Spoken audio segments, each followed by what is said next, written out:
Picture this. You're scrolling Zillow late at night. You weren't planning to look at houses, but here you are, and suddenly you see it. A clean, normal-looking home. Nothing crazy. 3 bedrooms, 2 baths, maybe a little backyard. Price? $499,000. And your brain immediately goes, okay, if I put 10% down, the mortgage would be like, what, $3,200 a month? That's not that bad. And then you think, rents are already $2,800. Might as well buy, right? And right there is where a massive number of people fall straight into what I call the $500,000 house trap. Because here's the thing, that house isn't really a $500,000 house, not even close. What's up, everyone? My name is Max, and I spend way too much time thinking about money, housing, and the decisions that quietly wreck people's finances. And if you're someone who feels like buying a home is the next logical step, but also feels anxious, stretched, or unsure if it actually makes sense, make sure to hit the subscribe button and give this video a thumbs up if this helps you out. Because today, we're breaking down why the $500,000 house is not what you think it is, why it's become dangerously normalized, and how it quietly traps even high-income earners into living paycheck to paycheck with a really nice roof over their heads. Why $500,000 feels normal now. Look, let's start here. 20 years ago, a $500,000 house was a big deal. Today, it's treated like entry level. And that's not just your imagination. The median US home price recently crossed $420,000, meaning half the houses in this country cost more than that. In many metro areas, California, Washington, Texas, Florida, New York, $500,000 is basically starter home territory. So, psychologically, we've normalized it. Your co-workers are buying $500,000 houses. Your friends are buying $500,000 houses. Your lender says you're approved for $600,000. So you think, if everyone else is doing it, it must be fine. But here's what most people don't realize. Normal does not mean safe. The first lie. I can afford the payment. This is the biggest mistake people make. They don't ask, can I afford this house? They ask, can I afford the monthly payment? And lenders love this question because it lets them sell you way more house than you should ever buy. So let's run real numbers. The math nobody wants to do.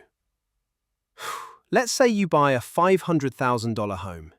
You put 10% down, that's $50,000. That leaves you with a $450,000 mortgage. At today's interest rates, let's be conservative and say 6.75%.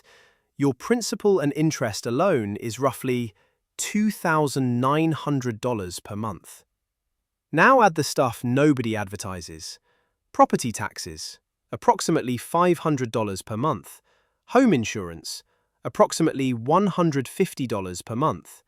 Maintenance, 1% rule, approximately $400 per month. Now we're at $3,950 per month. And that's before HOA fees, utilities, repairs, furniture, landscaping, or literally anything breaking, which it will. So realistically, that $500,000 house costs $4,200 to $4,500 per month to exist in. That's over $50,000 per year in after-tax dollars. Here's what most people don't realize. To comfortably afford that, you don't need a $100,000 salary. You need closer to $140,000 to $160,000 household income, without kids. And yet millions of households making far less are buying these homes anyway. Why? The psychology. Why smart people overbuy. This is where it gets really interesting. Because this isn't a maths problem. It's a status and fear problem. Fear of being left behind. People aren't buying homes because it's the best financial move. They're buying because they're terrified that if they don't buy now, they'll never be able to. So they stretch. They rationalize. They say things like, well, I'll earn more later. Rates will come down. At least I'm building equity. And look, some of that might happen. But here's the brutal truth. Stretching assumes your life stays perfect.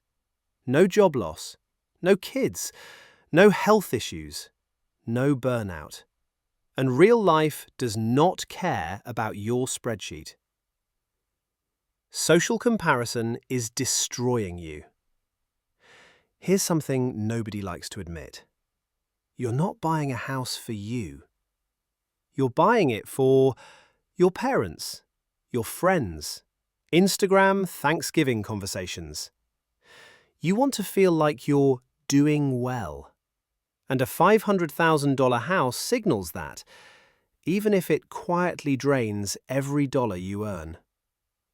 Here's the analogy. Buying too much house is like wearing a luxury watch while your bank account is empty. It looks successful, but it feels stressful. The equity illusion. Now, you might be thinking, okay, but at least I'm building equity. Rent is just throwing money away. No, not how people think. Let's break it down. What equity actually looks like. In your first year of a $450,000 mortgage at 6.75%, you'll pay roughly $30,000 in interest. You'll pay only $6,000 to $7,000 toward principal. That means over 80% of your payment is not building equity. It's just paying the bank. And that doesn't include taxes, insurance, maintenance, which build zero equity. So if you sell in 3 to 5 years, you might barely break even after closing costs, realtor fees, repairs, market fluctuations. This is why so many people feel house rich, cash poor. The opportunity cost nobody talks about. Here's what most people don't realize. The real cost of the $500,000 house isn't the mortgage. It's what that money can't do anymore. Let's say instead of stretching, you bought a $350,000 home. Your payment might be $2,800 instead of $4,200. That's $1,400 per month saved. Invested consistently at a modest return, that's hundreds of thousands of dollars over time. But instead, that money goes into a bigger living room, a guest bedroom nobody uses, a kitchen you're afraid to scratch. Look, there's nothing wrong with a nice house. The problem is buying it before your finances are ready. Why lenders are not on your side. Quick reality check. Your lender does not care if you feel stressed every month. They care that you qualify on paper. You make payments. They collect interest. They'll approve you for the maximum because that's profitable. But the maximum approval is not the maximum safety. Here's a simple rule that beats most mortgage advice. If your housing costs are above 30% of your gross income, you're already in the danger zone. And yet, people regularly buy homes at 40 to 50%. That's not financial freedom. That's financial fragility. The lifestyle trap. This is where the $500,000 house becomes permanent. Once you buy it, everything else adjusts downward. Vacations get smaller. Investing slows. Emergency funds disappear. Career risks feel impossible. Because now, you're not optimizing for freedom, you're optimizing to not lose the house. And psychologically, that's exhausting. Story: the couple who did everything right. Let me tell you a quick story. A couple in their early 30s. Combined income, $155,000. They bought a $525,000 home. On paper, perfect. In reality, one car repair wiped out savings. Student loans resumed. Groceries inflated. Daycare entered the chat. Within a year, they were skipping retirement contributions, carrying credit card balances, constantly anxious.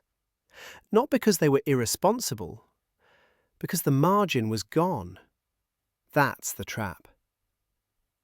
What actually makes a house affordable? Here's the framework I wish more people used. A house is affordable when you can pay for it without lifestyle sacrifice. You can still invest 15 to 20% of income.